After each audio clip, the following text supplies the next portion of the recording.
dipakai, enggak semua, tapi semangatnya itu, semangat kayak perubahannya itu loh, mencontoh kayak gitu. Makanya yang di Indonesia selain Wahabi yang suka membeda-bedakan, tetapi sekarang sudah lumayan moderat gitu kan. Sebenarnya saya nggak ingin enggak, itu Muhammadiyah kan, gitu. Nggak mau orang Muhammadiyah aja tahlil. Nah, mau ya selawatan. Kita nggak pernah. Itu karena karena nggak pernah membid'ahkan sesuatu. Ya jelas membid'ahkan. Kalau nggak apa alasannya nggak mau? Ya, Alasannya kalau apa? memang Apa? tidak ada di hadis dan di Quran, Itu namanya apa? gitu. Namanya apa kalau nggak ada? Buat itu namanya. Ya, gitu. Nah, Ya tapi kan ya cuman bapak nggak mau mengakui. tapi kan itu tidak aja. tidak menimbulkan konflik. Ya. Orang punya mengatakan orang Muhammadiyah, ya kalian mau tahlil tadarus silakan. Ya. Saya tidak. Ya. Selesai di situ, bukan mengatakan kalian itu bid'ah terus kalian masuk neraka. Nah, itu Enggak, berarti itu masalahnya. berarti itu bapak bukan Wahabi. Apa? Kalau Wahabi sudah sampai pada sikap tindakan, sudah bukan hanya wacana mereka. Muhammadiyah berarti bukan Wahabi ya? Enggak, Iya. siapa yang katakan? Enggak. Ya, Kalau ada pengaruh-pengaruh dikit dari sana, iya, gitu loh. Ini bukan artinya orang yang tangannya lagi. Sekarang ini sudah harus diperluas lagi sebetulnya. Gerakan Wahabi itu sebetulnya sudah bukan lagi pada gerakan Islam itu sendiri. Banyak orang yang enggak merasa dia itu sudah menjadi orang Wahabi. Jangan dipikir, gitu. Tanda-tandanya itu Wahabi itu apa sih? Saya kemarin bikin tanda-tanda itu. Ya. Dia suka emosional kalau diskusi, suka mengedepankan kekerasan dalam penyelesaian masalah, Ya. ya enggak, suka menghalalkan darah orang, main bunuh, itu kan sedikit sikat, pakai kekerasan, itu ciri-ciri Wahabi. Terus suka membid'ahkan orang, mengkafirkan, memunafikkan orang. Saya diskusi dengan WhatsApp teman-teman alumni PPME aja Pak, hanya bela Ahok, saya dibilang munafik kafir, bilang nggak? Saya tantang debat mereka di Facebook, saya sengaja ini diskusi di WhatsApp saya, buka untuk di Facebook, biar dibaca banyak orang. Saya tantang mereka keluar, ayo debat di sini. Masalahnya apa kok bisa kayak begini? Saya dibilang kafir Pak, munafik sampai kemudian mereka keluar dari grup itu semuanya. Terus? Tapi mending adminnya jago, dia nggak tahu adminnya sahabat saya. Cerdik padahal orang PKS, gitu kan?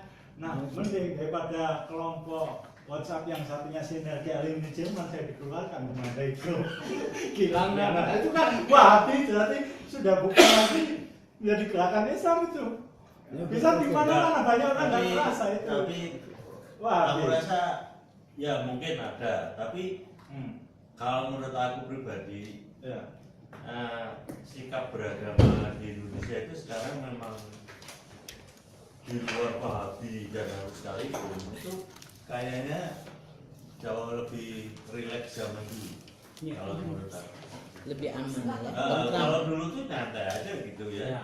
dengan orang Islam tentang Kita bersaudara ya. Kalau sekarang tuh kayaknya Dibrak abrik. agak Politis kan? iya. Ini kan baru 5 tahun Berpolitik bukan 5 tahun terakhir ini.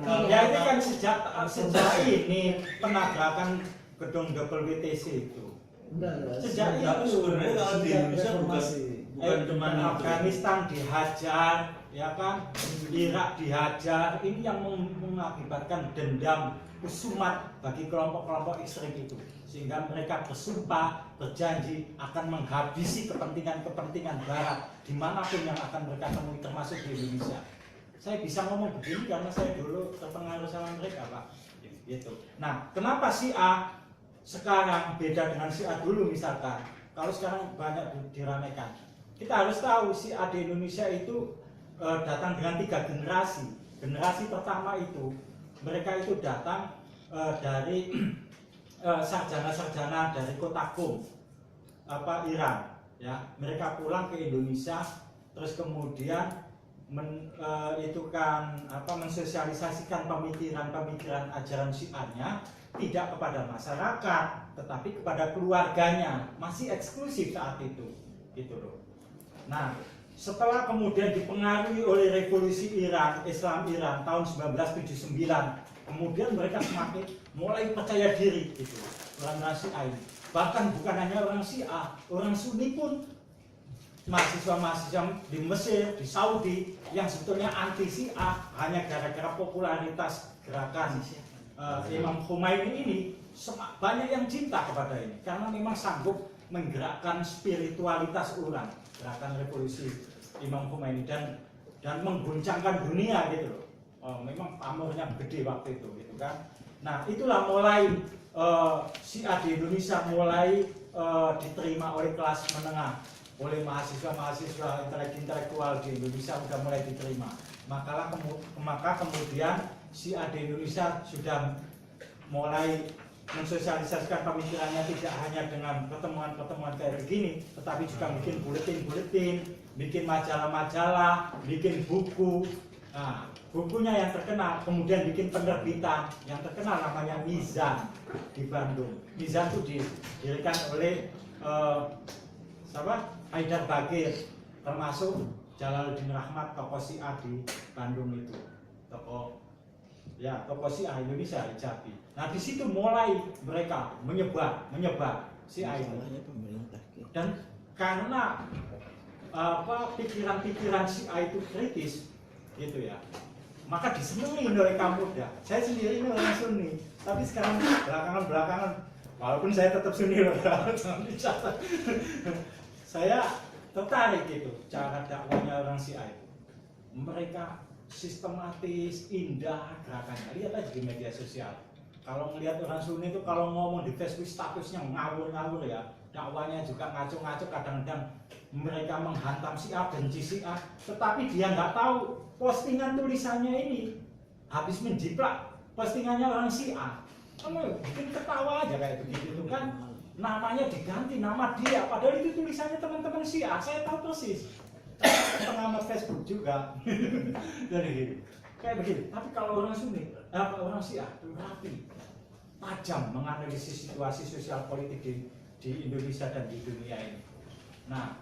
Nah mereka mulai menyebar. Nah saat itu, mulailah keadaannya kayak begini ini bikin orang-orang lainnya terganggu, apalagi Syiah yang sangat kritis dengan kelompok Islam yang lainnya, dengan kelompok-kelompok yang ingin mendirikan negara khilafah dan begitu-gitu itu. Itu juga contoh-contoh Wahabi. Gerakan Wahabi Indonesia itu ingin mendirikan negara khilafah itu. Contoh gerakan Wahabi itu. Karena bagi saya orang NU di Nahdliyin itu nggak ada itu kewajiban mendirikan negara Islam. Islam bagi kami mewujudkan syariat Islam itu hal yang wajib, itu tujuan. Tetapi caranya boleh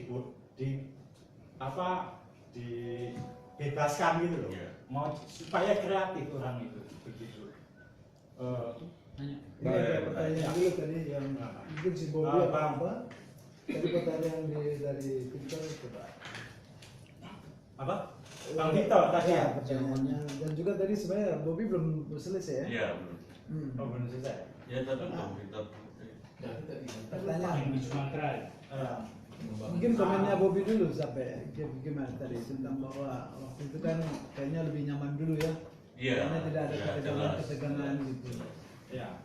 Kalau menurut aku itu bukan cuma antar Islam sendiri, Sunni, Syiah, Wahabi, tapi juga antar agama Islam dengan anu itu rasanya sekarang lebih Sensitif ya. Gampang bergesek. Iya, Gampang gesek. ya, dan itu aku rasa sudah terjadi karena akumulasi sejarah politik zaman Soeharto yang memainkan satu agama itu. Jadi, sengaja dipelihara terus nggak benar-benar kita ini tulus seperti Gus Dur gitu ya. Ya. Kalau kita gaul sama Gus Dur tuh santai aja, relax aja gitu loh. Islam juga Katolik tapi kita bergaul gitu.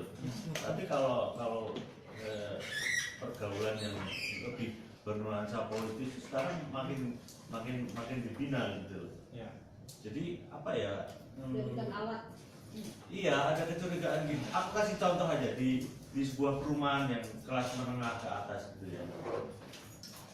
Biasa kan kalau lebaran gitu kadang-kadang ibu-ibu itu memanggilkan ustadz gitu untuk karyawannya, mbaknya gitu kan. Nah itu kebetulan ibu-ibu ini bukan muslim gitu.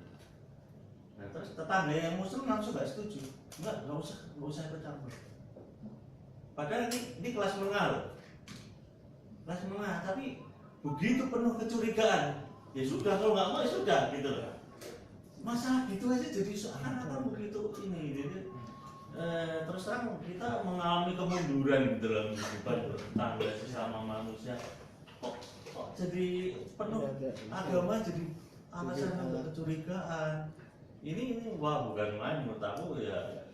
Itu jadi bukan hanya Wahabi, Sunni dan ini, tapi menurut aku pemerintah kita dalam kondisi iya, jadi kita mungkin terpengaruh politik lokal juga internasional gitu loh. Jadi kita ya nggak tahu, aku sendiri juga nggak tahu bisa berbuat apa ya. Tapi ya sejauh mungkin saya dengan tetangga aja ya, lingkungan paling dekat tetap bergaul dengan agama apapun gitu ya. Sejauh itu aja. Tapi secara politik kayaknya memang apa ya, ada sana. Ya, mungkin itu catatan kita ya, mungkin yang harus kita geluti bersama itu ya. Nah, sekarang Arif ada? Ya. Tadi Wahabi bilang contoh-contoh Wahabi itu kekerasan, kafir, apa FPI gimana? Wahabi itu. Iya. Tapi dia tidak menyatakan. Tidak mengakui Wahabi. Iya. Bahkan kemarin lu Habib Rizik mengatakan kayak Wahabi goblok kayak gitu kan. Dia bilang gitu kan salah satu statement. Berarti orang yang dari Arab itu bermasalah semua dong? Ketika kelompok lain menganggap bahwa Habib Rizik itu Syiah, Habib Rizik kan bilang dasar Wahabi goblok gitu kan. Padahal kalau menurut saya nggak sadar dia itu sebetulnya sudah Wahabi, bukan keturunan Arab nggak benar gitu. Nah Islam sendiri asalnya ya datang dari sana, Nabi Muhammad dulu. Tapi belakangan itu terjadi memang polarisasi politik di sana. Itu mempengaruhi kehidupan beragama di Indonesia kayak begini, dan itu sejarahnya sejak dulu.